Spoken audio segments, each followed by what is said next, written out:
We're just watching these little bears. Okay, anyway. So this is October 19th, and this is called Faces, this little chapter. 12 paws paddle the litter as 3 raccoons trundle towards me. Their moments are focused, calm, and purposeful. They seem to glide down the hill like mammalian caterpillars, fuzzied in silvery gray. They are slightly smaller than the adults that I see in these parts. Perhaps they are young of the year, born in the spring. My reaction to the raccoons was that of surprise, a jolt of excitement, as the strange sound resolved into the advancing trio. Then the raccoons appearing faces come close. Dark velvet masks set in crisp white borders, obsidian eyes, rounded ears, peaked jauntily, and slender noses. All this set in tufts of silver fur. One thing was evident. These animals were adorable. My zoological self was immediately embarrassed by these thoughts. Naturalists are meant to have outgrown such judgment. Cute is for children and amateurs, especially when applied to a common animal like raccoon. I try to see animals for what they are, independent beings, not as projections of desires leaping unbidden from my psyche.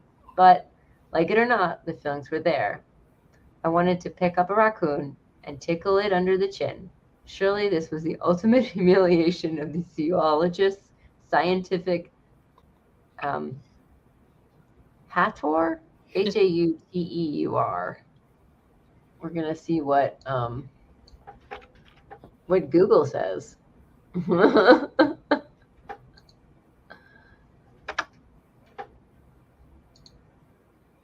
Hertour.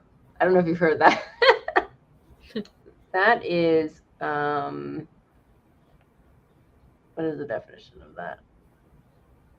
Pride, arrogance, contempt, snobbishness. Logical snobbishness. Yes, they're being very snobby. Oh wait, there's more. There's more to that quote. As the raccoons walk away, crunching over the dry litter, I sense that my observation of the forest has held up a mirror to my own nature, a mirror that is less clouded here than in this synthetic modern world. My ancestors lived in community with animals of forests and grasslands for hundreds of thousands of years. As in all species, my brain and my psychological affinities have been built by these millennia of ecological interactions. Human culture now modifies, blends, and transforms my mental predispositions, but it does not replace them. By my returning to the forest, a bit as an observer rather than a full participant in the community, my sociological inheritance starts to reveal itself. Sentiment and be like, yeah, even though we can separate ourselves all we want, if we just give ourselves a chance to kind of drop in, it's amazing how quickly we might be able to just sort of lean into those more ancient parts of ourselves. It's like we start to sort of remember things, or part of our brain remembers things, or it's just like, wait, this is sort of familiar, or it's interesting how we just, or the parts, they just wake up, they're like, ooh, we didn't lose them. There's still just hiding under the surface. Yeah.